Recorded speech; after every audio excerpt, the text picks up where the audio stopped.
अस्सलाम वालेकुम नाजरीन, उम्मीद है आप खैरियत से होंगे। आज दो इश्यूज़ पर बात करेंगे। आर्मी चीफ ने नौजवानों के साथ एक मुकालमा किया है, उनके साथ एक नशिस्त की है। पाक फ़ौज जो है वो नौजवान नस्ल के साथ इंगेज होना चाह रही है और होने जा रही है, इसके हवाले से बात करेंगे। और दूसरा जो है एक अफसोसनाक वाक़या है जिसमें एक बाप ने अपने बेटे को कत्ल कर दिया है और वजह नफ़रत की सियासत बनी है। नफ़रत की सियासत हमें किस तरफ ले जा रही है और इसका सबब क्या है, इस पर बात करेंगे। आगे बढ़ने से पहले आपको रिमाइंडर कि चैनल को सब्सक्राइब करें और जो नोटिफिकेशन का बटन है उसको टर्न ऑन करें और लाइक जो है वो जितना ज़्यादा आप कर सकते हैं वो किया करें, शेयर किया करें। आर्मी चीफ ने आज नौजवानों के साथ एक मुकालमा किया है। उससे एक दिन पहले मंगल के रोज़ DGISA ने लाहौर में एक नशिस्त की है। उधर कोई 250 बंदा था, नौजवान थे, और आज जो है कोई 2500 था। और ये पूरे पाकिस्तान से जो है ना वो चुन चुन के इकट्ठे किए गए थे। और ये वैसे एक मुस्बत कदम है कि आर्मी उनके साथ इंगेज हो रही है। ये जो नफ़रत है, हलीज है, इसको कम होना चाहिए। और ये ज़्यादातर जो है वो जहालत एक लाइलमी के सबब भी होता है और एक दूसरे को समझने की भी ज़रूरत है। आर्मी चीफ ने काफ़ी बातें की हैं, कुछ बातें मेरी नज़र में काबिल एतराज़ हैं, लेकिन मैं पहले आपको बताऊं कि उन्होंने की क्या है, फिर मैं बाद में आपको बताता हूं कि मुझे किस चीज़ पर एतराज़ है। तो जो एक तो ओवरऑल उन्होंने कि पाकिस्तान जो है वो इस्लाम के नाम पर बना, और जो एक नज़रियाती रियासत है, और ये है कि हमें अपने कल्चर का दिफा करना चाहिए, उसका तहफ़्फ़ुज़ करना चाहिए। फिर यह है कि उन्होंने एक फ्री स्पीच पर बात की, इजहार राय की आज़ादी पर। उन्होंने कहा कि इजहार राय की आज़ादी जो है वो भी कुछ पाबंदियों का नाम है, कि वो एक एक लिमिट के अंदर रह कर होती है, यानी कि आपको डिफाइंड होती है। इसके अलावा जो और उन्होंने काफ़ी बातें की। और जो एक जो चीज़ मेरे लिए बड़ी हैरान कुन है, उन्होंने कहा जी कि असी 800 अरब साढ़े इतराज़ होंदा है कि फ़ौज जो है पैसा खा गई। 800 अरब बजट इनका होता है। वो कहते हैं कि इनको ये नहीं पता कि 400 अरब हम टैक्स की मद में वापस करते हैं। ये मेरे लिए बड़ा इंकशाफ है और मेरे लिए नाकाबिले यकीन भी है। इसको वैसे मैं दोबारा चेक करूँगा, मुझे इस तरह यकीन नहीं आता। मुझे ये ज़रूर पता है कि आर्मी की जो बहुत सारी सब्सिडरीज़ हैं, जो फ़ौजी फाउंडेशन है, ये वो इस तरह के जो हैं, ये नॉन प्रॉफिट की मद में ये टैक्स की एग्जेम्पशन ले लेते हैं और बाहर से भी जो चीज़ें मंगवाते हैं उस पर भी टैक्स नहीं होता। मैं तो अक्सर अपने टैक्स वाले लोगों से पूछता रहता हूँ, मैं दोबारा वैसे चेक करूँगा। हो सकता है कि आर्मी चीफ ने कोई इनकलाब ले आया और इनकी बातें ठीक हों, यानी कि हम तक गलत बातें पहुँची हों। मैं वैसे दोबारा चेक करूँगा इनको। आगे उन्होंने ये भी बात की। उन्होंने कहा जी कि किसी ने बच्चे ने सवाल किया जी कि CMH जैसे हॉस्पिटल होने चाहिए। आर्मी चीफ मुस्कुराए, उन्होंने कहा कि वेख लो फिर आए हो ना साढ़े CMH वैसे तो यानी कि सड़ते इतराज़ होता है, तो आपको हॉस्पिटल फिर भी CMH पसंद है या रहना आप DHA में जाते हैं, लेकिन इतराज़ भी जो है वो आप बहुत ज़्यादा करते हैं। तो ये बात उनकी दुरुस्त भी है, लेकिन सवाल ये भी है कि आर्मी ने इस मुल्क में जो हमारे आमर हैं, जो फ़ौजी आमर हैं, उन्होंने कोई 33-34 साल हुक्मरानी की है। अगर वो वाकई वो ये समझते तो वो 33-34 सालों में कुछ CMH जैसे को हॉस्पिटल और भी बना देते। तो उसके अलावा तो वो हॉस्पिटल उन्होंने भी नहीं बनाए जो कि उनको बनाने चाहिए थे। और DHA का जो है, यानी कि DHA का मामला ये भी एक वजाहत तलब है कि DHA की वजह से ओवरऑल जो हमारा एक आर्मी की वजह से बाकी इधर बिज़नेस भी सारा रियल एस्टेट की तरफ चल पड़ा है। तो खैर ये एक अलहदा इस पर बहस है। उसके अलावा उन्होंने अफ़गानिस्तान पर बात की। उन्होंने क्या कि एक पाकिस्तानी को मसला बनया ना, तो मैं अफ़गानिस्तान को नहीं छोड़ूंगा, ठीक है। और साथ ईरान के बारे में उन्होंने ज़रा थोड़ा सा उन्होंने कहा कि ठीक है, ईरान भी हमारा दोस्त है, प्यारा भाई है, लेकिन यह है कि उन्हें ख्याल करना चाहिए कि कोई वो हमारी पीठ में छुरा ना घोंपे या कोई उनको इस तरफ ले कर ना जाए। सियासतदानों के हवाले से बात करते उन्होंने कहा जी कि मैं जो है वो DGMI भी रहा हूँ और DGISA भी रहा हूँ। तो जिस तरह इमरान खान से ज़्यादा को मगरब को नहीं जानता, मेरे से ज़्यादा को सियासतदानों को नहीं जानता। यानी कि उन्होंने इमरान खान का नाम नहीं लिया, मैं वैसे कह रहा हूँ। ये मगरब वाली बात अगर काट दें तो उन्होंने ये कहा जी कि मैं सियासतदानों को जानता हूँ अच्छी तरह, और ये सब जो है इक़्तिदार के हसूल के लिए ये स्ट्रगल कर रहे होते हैं। इस हद तक बात दुरुस्त है, मैं भी मानता हूँ कि यही होता है इनके लिए। जमहूरियत भी यही है कि हम जो है यानी कि वज़ीर आज़म बन जाए या मैं अगर चीफ मिनिस्टर बन सकता हूँ तो उधर तक बन जाऊँ, नीचे तक इक़्तिदार मैं भी नहीं जाने देना चाहता। तो लिहाजा वो है हुसूल एक ताकत का हुसूल जो है उनकी नज़र में वही सियासत है और वही जमहूरियत है। लेकिन एक चीज़ जिसका मुझे एक जो बात उन्होंने और की है जिस पे मेरा थोड़ा सा एतराज़ भी है, वो उन्होंने किया है कि सवाल हुआ कि आप पार्लियामेंट को अपनी टर्म क्यों नहीं कंप्लीट करने देते।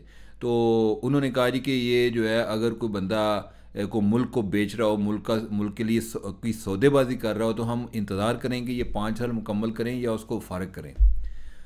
फिर उन्होंने कहा जी कि इंडिया में 12-13 दफ़ा अदम एतमाद की तहरीकें आई हैं और कामयाब हुई हैं।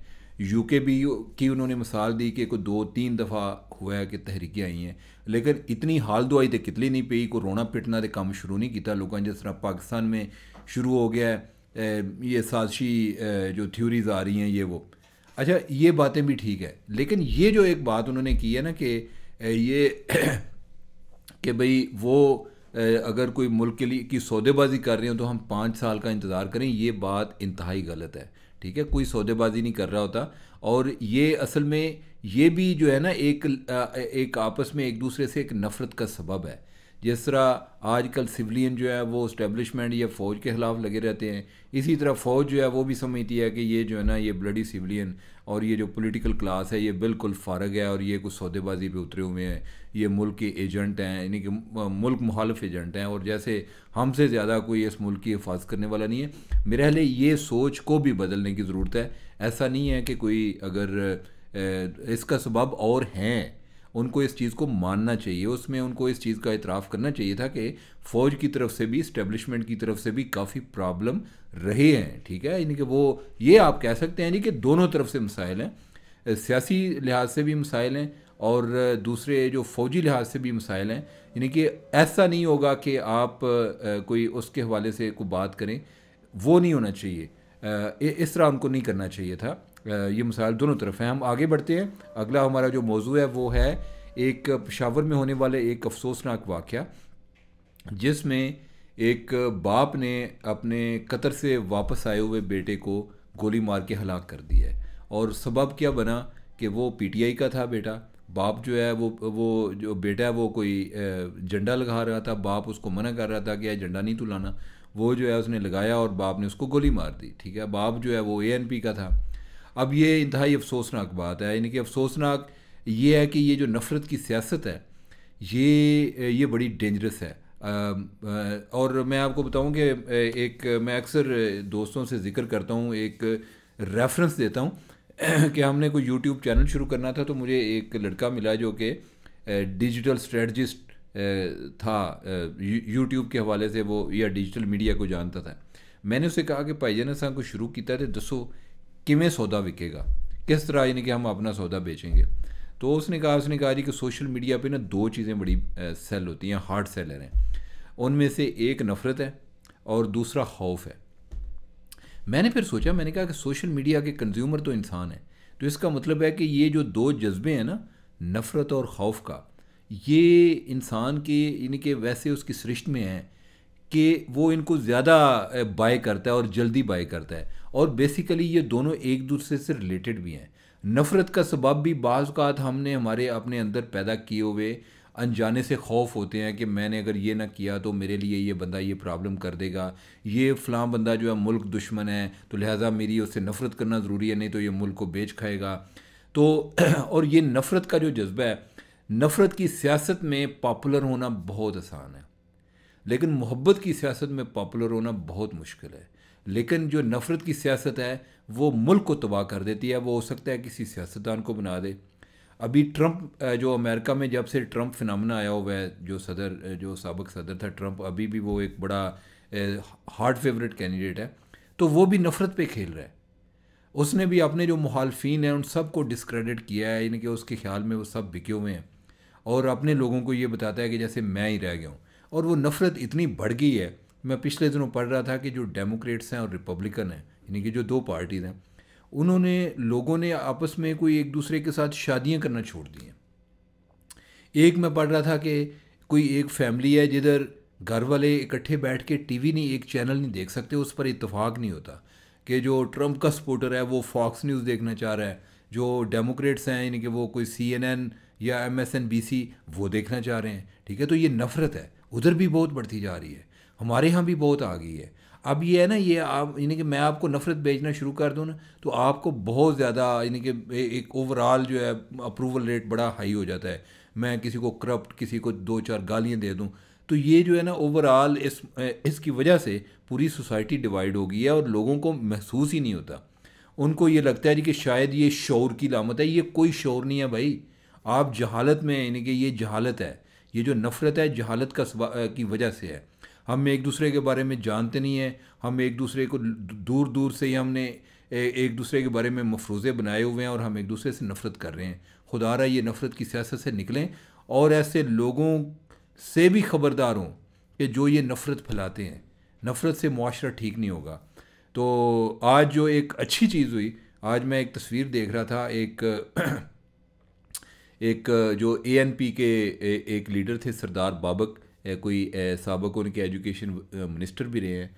उन्होंने जो गौहर खान हैं जो इस टाइम PTI के चेयरमैन हैं, उनके साथ वो गले मिले। तो नीचे मैं वो पढ़ रहा था, उसमें था जी कि वो इनके गांव के पास से गुजर रहे थे और वो उनका इस्तकबाल करने गए तो उन्होंने यानी कि उनको गले लगाया। अच्छा, ये जो नफ़रत है इसको फैलाने में जो कायदीन है उनका बड़ा किरदार होता है। अगर ऊपर से कोई मोहब्बत की बात आए तो नीचे जो कारकुनान है उन तक भी मोहब्बत की बात जाती है। जब ऊपर से नफ़रत की बात आती है तो नीचे तक वो नफ़रत की बात जाती है। तो नाज़रीन, हमें इस पे एहतियात करने की ज़रूरत है, नफ़रत की सियासत से बचने की ज़रूरत है। मुझे दें इजाज़त, अल्लाह हाफ़िज़।